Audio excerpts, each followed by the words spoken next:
ETF index mutual funds నేర్చుకుని stock మార్కెట్లో రాణించాలనుకుంటున్నారా? వెంటనే ఈ నెంబర్కి కాల్ చేయండి. నమస్తే రమగారు. నమస్తే జయ. రమగారు, సమ్మర్ వేసవి కాలంలో తినవలసిన ఆహార పదార్థాలు ఏమిటి? అంటే ఎలాంటి ఫుడ్ తీసుకోవాలి? మనము సీజన్ని బట్టి మార్చుకోవాల్సిన పరిస్థితి కదా రమగారు. అవును కదా, కాబట్టి మనం వేసవిలో ఎలాంటి ఫుడ్ తీసుకుంటే బాగుంటుంది?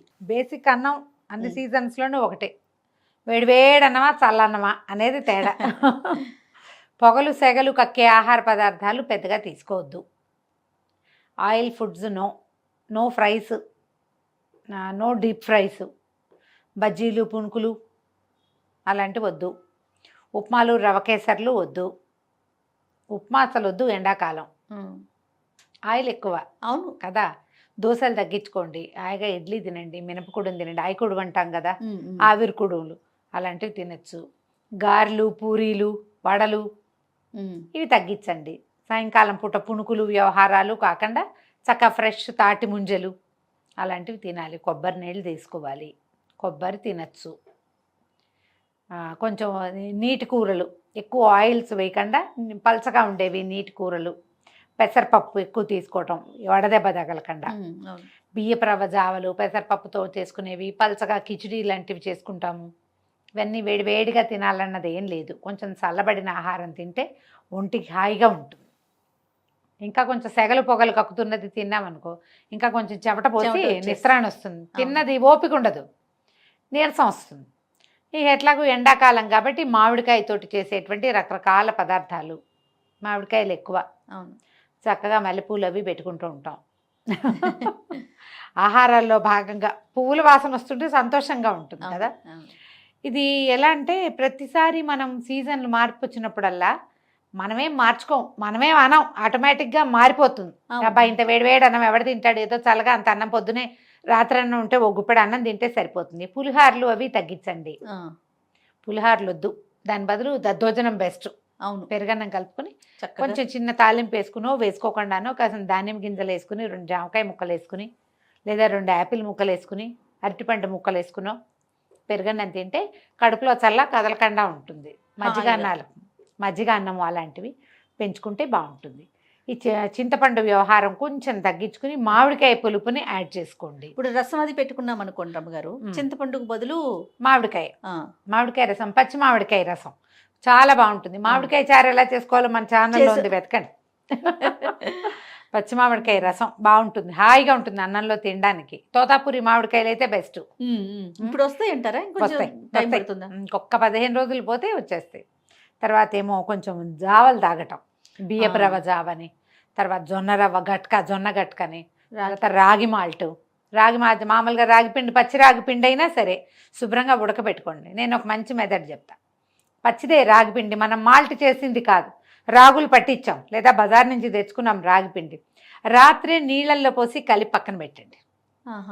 తెల్లారేసరికి కొంచెం పులుస్తుంది, అది ఉడికించుకోండి. దాంట్లో మజ్జిగ ఉప్పు వేసుకోండి.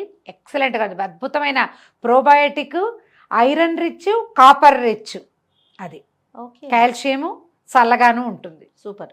అది చల్లారాక తీసుకోవటమే. పొద్దున్నే లేవగానే ఉడకబెట్టి పక్కన పెట్టేసామంటే దాన్ని కాస్త మజ్జిగ పోసి పలచం చేసుకోండి, హాయిగా ఉప్పు వేసుకుని తాగండి. పిల్లలకి ఇవ్వడానికి చాలా బాగుంటుంది. కొంచెం మరీ చంటిపెట్టలకి 3 ఏళ్ళు 4 ఏళ్ల లోపల పిల్లలకి ఈ రాత్రి నానబెట్టింది వద్దు. కొంచెం 5-6 సంవత్సరాలు వస్తే ఇవ్వచ్చు, పెద్దవాళ్ళు హాయిగా తాగచ్చు. లేదా పొద్దునే ఉడికించుకోండి, పొద్దునే ఉడకబెట్టండి దాన్ని, దానిలో రాగి మాల్ట్ చేసుకుంటే చాలా బాగుంటుంది. జొన్న గట్క కూడా చాలా బాగుంటుంది. జొన్న గట్క వీడియో కూడా ఉంది మన దగ్గర. అవును, మీరు అదైనా చూడొచ్చు. మజ్జిగ కలుపుకోండి, పాలు పంచదార వేసుకోకుండా ఈ జావల్లో మజ్జిగ వేసుకోండి. సగ్గుబియ్యం జావ ఒకటి తాగొచ్చు. సగ్గుబియ్యం కూడా మనం సగ్గుబియ్యం అంత లావును ఉంటాయి, అవి కాదని ఇప్పుడు నైలాన్ సగ్గుబియ్యం తెస్తున్నాం, అవి వద్దు కదా, లావువే తీసుకోండి. కాకపోతే మీరు ఈజీ మెథడ్ ఏం చేయొచ్చు అంటే శుభ్రంగా సగ్గుబియ్యం మిక్సీలో వేసి గ్రైండ్ చేసి మెత్త పిండి చేసి పారేయండి. 10 నిమిషాల్లో ఉడికిపోతుంది అది. ఓకే, కానీ చెయ్యి పెట్టి కదుపుతూ ఉండాలి, లేకపోతే అడుగంటే శుద్ధ కట్టేస్తుంది. హాయిగా దాంట్లో మజ్జిగ పోసుకుని తాగండి. సగ్గుబియ్యంలో పాలు పంచదార వేసుకోవచ్చు. సాయంకాలాలు పొద్దుటి పూట అయితే మీరు మజ్జిగ పోసుకోవచ్చు. నేనైతే ఏమి వేసుకొని ఒట్టి సగ్గుబియ్యం జావే తాగుతాను నేను. దీన్ని కూడా నైట్ నానబెట్టుకోమంటారా? అక్కర్లా, మీరు కనుక గ్రైండ్ చేసి మెత్తటి పొడి చేసుకుంటే 5 నిమిషాలు నానబెట్టి ఉడకబెట్టేసుకోవచ్చు. 5 మినిట్స్ చాలు. ఓకే. అలాంటివి ఏవైనా చేయొచ్చు. ఇప్పుడు చేసుకోగలిగేవి ఏమిటంటే సొరకాయ హల్వాలు అలాంటివి నెయ్యి తక్కువగా వేసుకుని క్యారెట్ హల్వా, సొరకాయ హల్వా అలాంటివి తినచ్చు. రవ కేసరి అంటే మళ్ళీ బోల్డంత నెయ్యి నెయ్యి వేస్తే కానీ రాదు యువతలకి. కీరా లాంటివి తినండి. పచ్చి ఉల్లిపాయ ఒకటి తినచ్చు. ఎండాకాలం బయటికి వెళ్ళేటప్పుడు పొద్దున కాస్త మజ్జిగ అన్నం తిని వెళ్ళండి. అన్నం తినకుండా బయటికి వెళ్ళొద్దు, తినకుండా వెళ్ళొద్దు. మంచి నీళ్ళు తప్పకుండా క్యారీ చేయండి. ఓ గొడుగు అవి క్యారీ చేయండి. తలకు ఒక టోపీ పెట్టుకోవటం, గాగుల్స్ పెట్టుకోవటము అలాంటివి ఉంచుకోండి. పిల్లలకు కూడా అవి వేస్తే అవును. మనం ఎక్కడికైనా వెళ్ళేటప్పుడు శుభ్రంగా ఒక బాక్స్లో అంత పెరుగన్నం కలిపేసి పెట్టుకెళ్తే ఎక్కడైనా అవసరపడితే పిల్లలకు అరటిపండు, మామిడి పండు మొక్క నలిచి పెట్టేసి ఇచ్చు చక్కగా. అవును. ఎండలో ఇబ్బంది లేకుండా ఉంటుంది. ఆహారం క్యారీ చేయకుండా కానీ తినకుండా కానీ ప్రయాణాలు చేయొద్దు. చాలా ముఖ్యమైనది అదే. అవును. ఏదైనా మళ్ళీ ఇప్పుడు పప్పులోవి చేసుకుంటాం, ఆకుకూర పప్పు వాటిల్లో కూడా చింతపండు బదులు మామిడికాయ వాడుకోండి ఈ సీజన్ అంతా. తర్వాత ఆంపన్నా లాంటివి చేసుకోవచ్చు. పచ్చి మామిడికాయ ఏదే జ్యూసు, నిమ్మకాయ జ్యూస్ లాంటివి తీసుకోవచ్చు. లెమన్ జ్యూస్ తీసుకోవచ్చు. సబ్జా గింజలు నీళ్ళల్లో వేసి బాగా నానబెట్టడం. పొద్దున్నే వేసామంటే 11 గంటకల్లా సరిపడా నానిపోతాయి. సబ్జా గింజలు తీసుకోవచ్చు రోజుకు ఒకసారి. ఇప్పుడు చియా సీడ్స్ కూడా తీసుకుంటున్నాము. చియా కంటే కూడా సబ్జా ఎక్కువ చలవ చేస్తుందని భావిస్తా జయ నేను. అవును కదా. అవును రమ్మ గారు. తాటి ముంజలు బాగా దొరుకుతాయి. చక్కగా తాటి ముంజలు తినండి.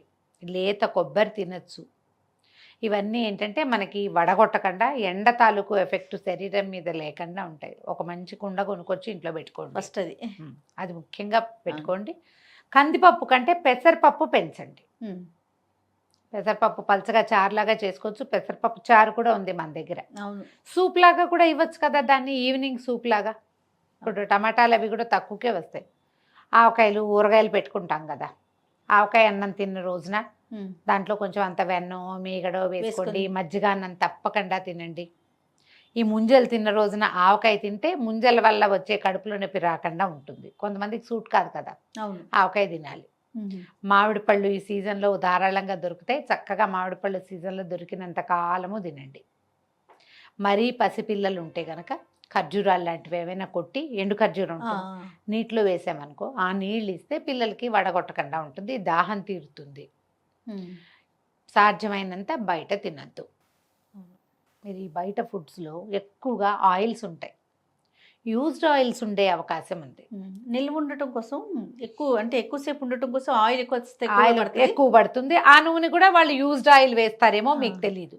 నూనె తగిలిందంటే దాహం పెరిగిపోతుంది. దాహం వేసిందంటే అన్నం తగ్గిపోతుంది. ఆహారం తగ్గితే ఆటోమేటిక్గా నీరసం వస్తుంది కదా. సాధ్యమైనంత అన్నం తినండి. ఒకవేళ చపాతీలు, గోధుమ రొట్టెలు అలవాటు ఉన్న వాళ్ళు దాంతోపాటు కొంచెం మజ్జిగ అన్నాన్ని యాడ్ చేసుకోండి. పెరుగు పెంచితే ఎంత పెరుగు మజ్జిగ ఇంటేక్ ఎంత ఎక్కువ తీసుకుంటే అంత మంచిది. జాగ్రత్తగా ఉండటమే ఎండాకాలం. అంతే. ఇక నుంచి మొదలుపెట్టి ఈ 4 నెలలు కదా. పచ్చి పులుసు చెప్పలేదు రమ్మగారు. ఇప్పుడు చింతపండు పచ్చి పులుసు, ఉల్లిపాయలు వేసి పచ్చి పులుసు చేసుకుంటాం కదా. నువ్వుల పచ్చి పులుసులు అవి కూడా చేస్తారు జయ తెలంగాణలో కదా. తీసుకొస్తుంది రమ్మగారు. నువ్వుల పచ్చి పులుసు అలాంటిది కూడా ఏదైనా. మేము మెంతి మజ్జిగలు ఎక్కువ చేసుకుంటాం. మజ్జిగ చిలికి పలచక దాంట్లో తాలింపు వేసుకోవటం. ఓకే. మెంతి మజ్జిగ అంటాం. అది చేయొచ్చు. తర్వాత ఏమో రైతాలు ఎక్కువ తినండి. కీరలతోటి వాటితోటి చేసుకునేవి. పచ్చి పులుసు చేసుకుంటే ప్రాణం హాయిగా ఉంటుంది. అవును. మేము వంకాయ పచ్చి పులుసు కూడా చేస్తాం. వంకాయ కాల్చి దాన్ని పిసికేసి అందులో చింతపండు గుజ్జు వేసుకోవటం, బాగా ఎన్ని పచ్చిమిరపకాయలు వేసి కొంచెం బెల్లం వేసి తాలింపు పెట్టుకుంటాం. ఓకే. ఏ రకమైన పచ్చి పులుసులైనా తీసుకోండి. అవన్నీ కూడా మీకు చలవ చేస్తాయి. ఈ పచ్చి పులుసులో 2 అరటిపళ్ళు వేస్తే చక్కగా గుజ్జు వస్తుంది బాగా. ఉప్పు కారం బాగా పడతాయి కదా. అరటిపండు తీపేని తెలీదు. అవునా. చింతపండు అరటిపండు అదే కాంబినేషన్. ఇక మీకు దసరా మన ఉగాది పండగ వచ్చిందంటే ఇక చల్లటి పదార్థాల్లోకి షిఫ్ట్ అయిపోండి అంతే. కానీ ఇది ఫ్రిడ్జ్లో ఉండే పదార్థాలుగా మాత్రం భావించకండి. చల్లగా అంటే రూమ్ టెంపరేచర్లో ఉండేలాగా అతి చల్లటి పదార్థాలు తీసుకోకండి. జాగ్రత్తగా ఉండటమే. ఈ 4 నెలలు జాగ్రత్త పడ్డామంటే మళ్ళీ వర్షాలు వచ్చేస్తాయి. రైట్ రమ్ గారు. నమస్తే. నమస్తే.